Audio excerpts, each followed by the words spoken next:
సంగారెడ్డి జిల్లా సదాశివపేట పట్టణంలోని మెకానిక్ షాప్లో ఒక్కసారిగా మంటలు అంటుకున్నాయి.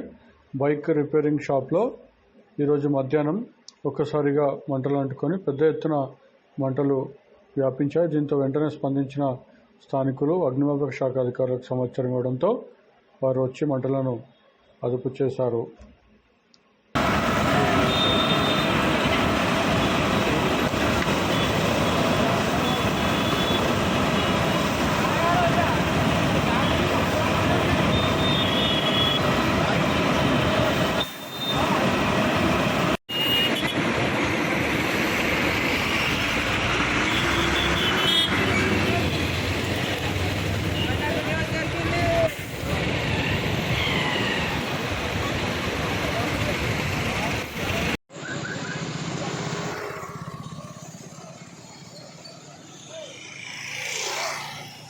थोड़ा पीछे हटो।